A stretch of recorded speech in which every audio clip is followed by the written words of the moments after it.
എല്ലാ വിദ്യാർത്ഥികൾക്കും പുതിയൊരു വീഡിയോയിലേക്ക് സ്വാഗതം.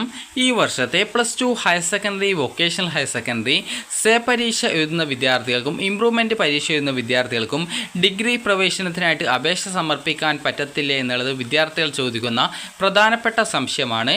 അപ്പോൾ ആ ഒരു സംശയത്തിനുള്ള ഉത്തരവും അതുപോലെ തന്നെ സേ പരീക്ഷ എഴുതിയ ശേഷം വിദ്യാർത്ഥികൾ ഡിഗ്രി അലോട്ട്മെൻറ്റിന് അപേക്ഷിച്ച് കഴിഞ്ഞാൽ അഡ്മിഷൻ കിട്ടുമോ, സീറ്റ് ഉണ്ടാകുമോ എന്നിങ്ങനെ വിദ്യാർത്ഥികൾ ചോദിച്ചിട്ടുണ്ടായിരുന്നു. അപ്പോൾ ആ ഒരു സംശയത്തിനുള്ള ഉത്തരങ്ങൾ നിങ്ങൾക്ക് ഈ ഒരു വീഡിയോ വഴി മനസ്സിലാക്കാവുന്നതാണ്. അപ്പോൾ വിദ്യാർത്ഥികൾ +2ൻ്റെ സേ പരീക്ഷ അല്ല, അതായത് ഇംപ്രൂവ്മെൻറ്റ് പരീക്ഷയാണ് എഴുതുന്നതെങ്കിൽ, അതായത് +2ൻ്റെ ഇംപ്രൂവ്മെൻറ്റ് പരീക്ഷയാണ് നിങ്ങൾ എഴുതുന്നതെങ്കിൽ നിങ്ങൾക്ക് ഇപ്പോൾ തന്നെ ഈ ഒരു അപേക്ഷ സമർപ്പിക്കാം. കാരണം ഇംപ്രൂവ്മെൻറ്റ് പരീക്ഷ എഴുതുന്ന വിദ്യാർത്ഥികൾ എന്ന് പറയുമ്പോൾ +2 ജയിച്ചിട്ടുള്ള വിദ്യാർത്ഥികളാണ്. ജയിച്ച ഈ ഒരു ഡിഗ്രി പ്രവേശനത്തിന് അപേക്ഷിക്കാനായിട്ട് +2 ജയിക്കണമെന്നാണ് യോഗ്യത. അപ്പോൾ അതുകൊണ്ട് തന്നെ ജയിച്ചിട്ടുള്ള വിദ്യാർത്ഥികൾക്ക് ഈ ഒരു, അതായത് ഇംപ്രൂവ്മെൻറ്റ് പരീക്ഷ എന്ന വിദ്യാർത്ഥികൾക്ക് ഈ ഒരു +2ന് ശേഷം, അതായത് ഈ ഒരു ഡിഗ്രി പ്രവേശനമാണ് ആഗ്രഹിക്കുന്നതെങ്കിൽ നിലവിൽ നിങ്ങൾക്ക് കേരള യൂണിവേഴ്സിറ്റി അതുപോലെ തന്നെ MG യൂണിവേഴ്സിറ്റിയാണ് അലോട്ട്മെൻറ്റുകൾ ആരംഭിച്ചിട്ടുള്ളത്. അപ്പോൾ ആ ഒരു വെബ്സൈറ്റുകളിൽ അപേക്ഷിക്കാവുന്നതാണ്. നിലവിൽ കണ്ണൂർ യൂണിവേഴ്സിറ്റിയും കാലിക്കറ്റ് യൂണിവേഴ്സിറ്റിയും ഈ ആഴ്ച തന്നെ ഈ ഒരു അപേക്ഷാ നടപടികൾ ആരംഭിക്കാനാണ് സാധ്യത. അപ്പോൾ അത് ആരംഭിക്കുന്ന സമയത്ത് നിങ്ങൾക്ക് അതിൽ വേണമെങ്കിൽ അങ്ങനെയും അപേക്ഷിക്കാവുന്നതാണ്. അപ്പോൾ വിദ്യാർത്ഥികൾ ശ്രദ്ധിക്കേണ്ടത്, ഇംപ്രൂവ്മെൻറ്റ് പരീക്ഷ എന്ന വിദ്യാർത്ഥികൾക്ക് നിലവിൽ ഡിഗ്രി പ്രവേശനത്തിനായിട്ട് അപേക്ഷ സമർപ്പിക്കുന്നതിനായിട്ട് പ്രോബ്ലം ഇല്ല. ഇംപ്രൂവ്മെൻറ്റ് റിസൾട്ട് വരുന്ന സമയത്ത് നിങ്ങൾക്ക് വേണമെങ്കിൽ മാർക്ക് അപ്ഡേറ്റ് ചെയ്ത് കൊടുത്താൽ മതിയാകും.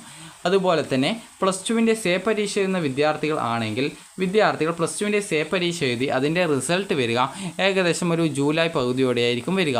അപ്പോൾ അതിനുശേഷം നിങ്ങൾക്ക് ഡിഗ്രി പ്രവേശനത്തിനായിട്ട് അപേക്ഷ സമർപ്പിക്കാൻ പറ്റുമോ എന്ന് ചോദിച്ചു കഴിഞ്ഞാൽ പറ്റുന്നതാണ്. അതുപോലെ തന്നെ സീറ്റ് കിട്ടുമോ എന്ന് ചോദിച്ചു കഴിഞ്ഞാൽ സീറ്റും കിട്ടുന്നതായിരിക്കും.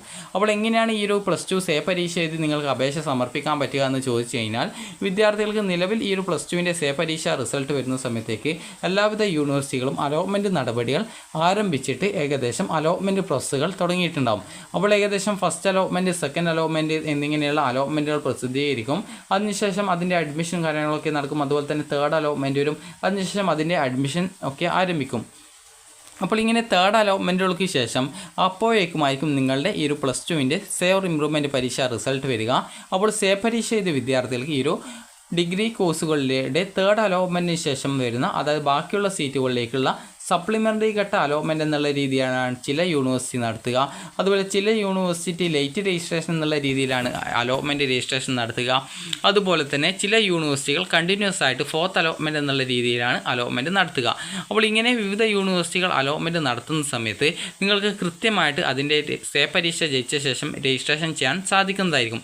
MG യൂണിവേഴ്സിറ്റി ആണെങ്കിൽ allotment fourth allotment, fifth allotment, sixth allotment എന്നിങ്ങനെയൊക്കെ പറഞ്ഞുകൊണ്ട് അലോട്ട്മെൻറ്റ് നടത്തുകയാണ് ചെയ്യുക.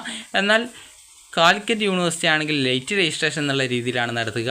കണ്ണൂർ യൂണിവേഴ്സിറ്റി ആണെങ്കിൽ ഏകദേശം സപ്ലിമെൻ്ററി ഘട്ട അലോട്ട്മെൻറ്റ് എന്നുള്ള രീതിയിലാണ് നടത്തുക. അതുപോലെ കേരള യൂണിവേഴ്സിറ്റിയും സപ്ലിമെൻ്ററി ഘട്ട അലോട്ട്മെൻറ്റ് എന്നുള്ള രീതിയിലാണ് അലോട്ട്മെൻറ്റ് രജിസ്ട്രേഷൻ ആരംഭിക്കുക.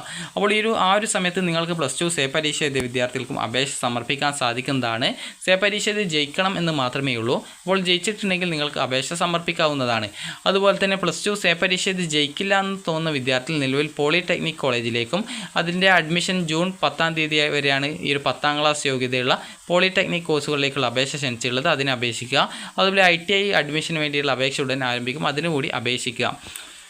അതുപോലെ തന്നെ +2 സേ പരീക്ഷ എഴുതി ജയിക്കുമെന്ന് തോന്നുന്ന വിദ്യാർത്ഥികളാണെങ്കിൽ വിദ്യാർത്ഥികൾക്ക് പിന്നീട് സേ പരീക്ഷ റിസൾട്ട് വന്ന ശേഷം ഈ ഒരു ഡിഗ്രി പ്രവേശനത്തിനായിട്ടുള്ള അപേക്ഷ നിങ്ങൾക്ക് സമർപ്പിക്കാവുന്നതാണ്. വിവിധ യൂണിവേഴ്സിറ്റി വെബ്സൈറ്റുകളുമായി നിങ്ങൾക്ക് അപേക്ഷ സമർപ്പിക്കാവുന്നതും അതുവഴി നിങ്ങൾക്ക് അലോട്ട്മെൻറ്റ് കിട്ടുകയാണെങ്കിൽ അഡ്മിഷൻ നേടാൻ സാധിക്കുകയും ചെയ്യുന്നതായിരിക്കും. അതുകൊണ്ട് തന്നെ +2 സേ പരീക്ഷ എഴുതി കഴിഞ്ഞാൽ ഡിഗ്രി പ്രവേശനം കിട്ടില്ലേ എന്നുള്ള ആലോചിച്ച് പേടിക്കേണ്ട ആവശ്യമില്ല. കാരണം നിരവധി സീറ്റുകളായിരിക്കും ആ ഒരു സമയത്ത് ഒഴിഞ്ഞു കിടക്കുക. കാരണം എഞ്ചിനീയറിംഗ്, അതുപോലെ മെഡിക്കൽ, അതുപോലെ വിവിധ കോഴ്സുകളിലേക്കുള്ള പ്രവേശന നടപടികൾ ആ ഒരു സമയത്ത് ആരംഭിക്കുന്നതുകൊണ്ട് തന്നെ ഡിഗ്രി അഡ്മിഷൻ നേടുന്ന പല വിദ്യാർത്ഥികളും ചിലപ്പോൾ അങ്ങോട്ടേക്ക് മാറാനുള്ള സാധ്യതയുണ്ട്. അപ്പോൾ അതുകാരണം തന്നെ നിരവധി സീറ്റുകൾ ഒഴിവ് വരികയും യൂണിവേഴ്സിറ്റികൾ വിവിധ അലോട്ട്മെൻറ്റ്, സപ്ലിമെൻ്ററി ഘട്ടം, ലേറ്റ് രജിസ്ട്രേഷൻ എന്നിങ്ങനെ വിവിധ അലോട്ട്മെൻറ്റുകൾ നടത്തുകയും അതുപോലെ സ്പോട്ട് അലോട്ട്മെൻറ്റ് എന്നിങ്ങനെയുള്ള അലോട്ട്മെൻറ്റുകൾ നടത്തുകയും ചെയ്യും. അപ്പോൾ അതുകൊണ്ട് തന്നെ നിങ്ങൾക്ക് ഉറപ്പായിട്ടും ഈ ഒരു അലോട്ട്മെൻറ്റ് വിവിധ കോളേജുകളിൽ അഡ്മിഷൻ നേടാനായിട്ട് സാധിക്കുന്നതാണ്.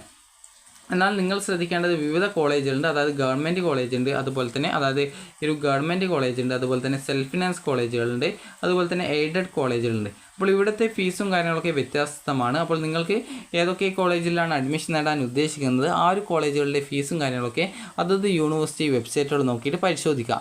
സെൽഫ് ഫിനാൻസ് കോളേജുകളൊക്കെ ആണെങ്കിൽ നിങ്ങൾക്ക് ഏകദേശം ഒരു സെമസ്റ്റർ വൈസ് ഫീസ് വരുന്നതാണ്. ഗവൺമെൻറ് കോളേജുകളാണെങ്കിൽ ഫീസ് വളരെയധികം കുറവായിരിക്കും.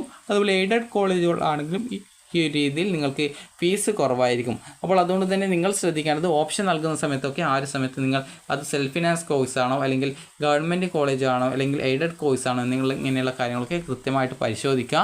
കാരണം സെൽഫ് ഫിനാൻസ് കോഴ്സ് ആണെങ്കിൽ അതിന് ഏകദേശം നല്ലൊരു ഫീസ് തന്നെ ഈ ഒരു സെമസ്റ്ററിന് വരുന്നതായിരിക്കും.